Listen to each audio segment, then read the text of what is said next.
You know that feeling, right? When you ask a chatbot a question and it just answers, it feels like actual magic.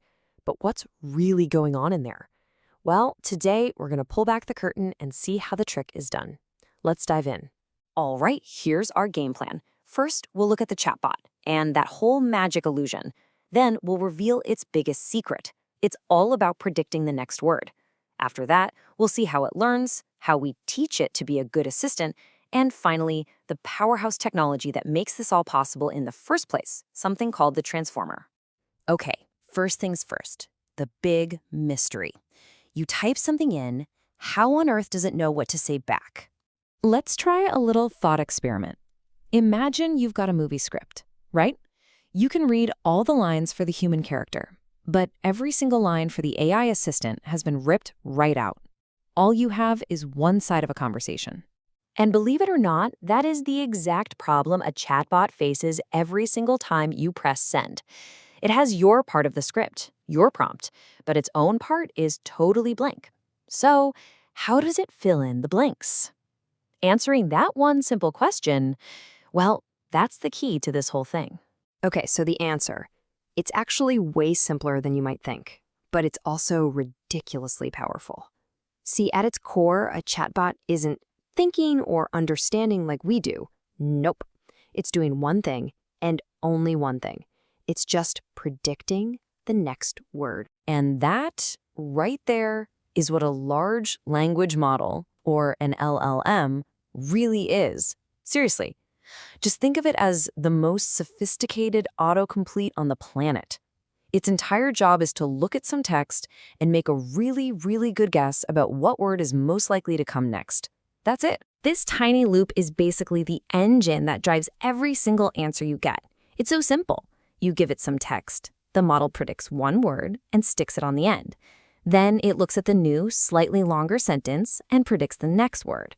And it just does that over and over and over again, building out what looks like a complete thought, just one word at a time. But here's where it gets really cool. The model isn't just picking one word. It's actually calculating the odds for all possible words. So if you give it "the sky is," it's thinking, okay, there's like a 70% chance the next word is blow. But there's also a 20% chance it's gray, maybe an 8% chance it's dark. It's all about probabilities. And to stop it from being super predictable and, robotic, a little bit of randomness gets sprinkled in. Most of the time, it'll pick the most probable word, like blue. But every now and then, it might pick gray instead, just to make things feel more human. And that is why you can ask the same question twice and get a slightly different answer each time. Okay, so we've established it's a super-powered word predictor. But how does it get so good at it? I mean, how does it know grammar and facts about the world and even how to write in different styles?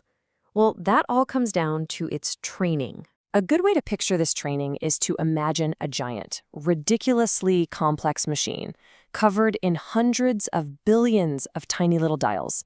The tech folks call these parameters. Now, when you first turn it on, all those dials are set randomly, so the machine just spits out total nonsense.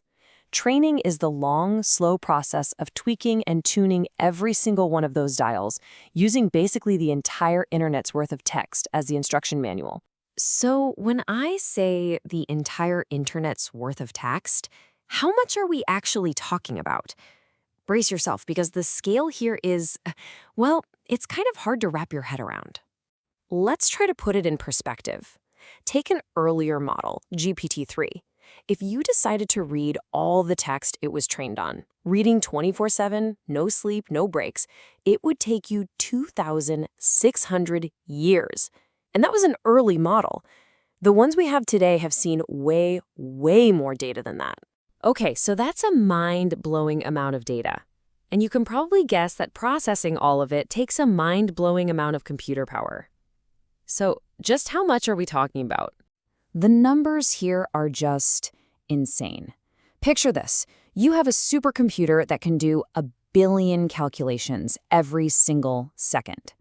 Well, even with that kind of power, it would still take you more than 100 million years to finish training a modern AI model. That's the scale we're operating at. It's just massive. But hold on. there's a really important catch. Just reading everything on the internet, well, it makes a model really good at predicting text. But the internet is a weird place, right? That doesn't automatically make it a helpful or safe AI assistant. For that, you need a whole other phase of training. So training really comes in two big parts. First is that pre-training we talked about, where it just swallows a huge chunk of the internet to learn how to predict words.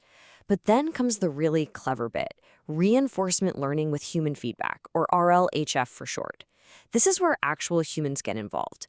They basically give the AI's answers a thumbs up or a thumbs down. This helps teach the AI what's a good answer and what's a bad one. It's less about learning new facts and a lot more about learning good manners. Okay, so we've got the data, we've got the training, but what's the actual piece of technology that made this all even possible? What's the secret sauce? Well, it's a brilliant piece of engineering called the transformer. You see, before 2017, AI models had a major problem.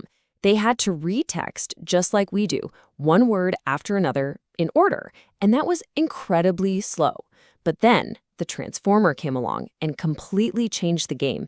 Its big trick? It could look at all the words in a sentence at the exact same time. This was a quantum leap. It made training massively, massively faster. And the transformer's superpower has a name: attention. What this attention mechanism does is it lets the model see every single word you give it all at once and instantly figure out which words are the most important and how they all connect to each other. It's how it gets the context. Here's a super simple way to see it in action. Think about the sentence, "He sat on the bank of the river." Now, the word bank could mean a financial institution, right? But the attention mechanism immediately sees the word river in the same sentence, connects the two, and understands, oh, they mean the side of the river. That's how it cuts through the confusion and gets the real meaning. And what's so wild about all this is that the most amazing things these models can do, nobody ever programmed them to do those things specifically. No engineer wrote a line of code that says, here's how you write a sonnet.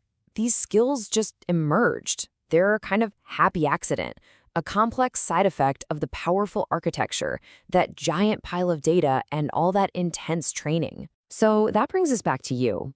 Now that you know the magic isn't really magic at all, it's just an incredibly powerful system for predicting the next most probable word, how does that change how you'll talk to it? Think about it. If you know its entire goal is to find the most likely next word based on the context you provide, how can you give it richer, clearer context to guide it toward the probable answer you're actually looking for?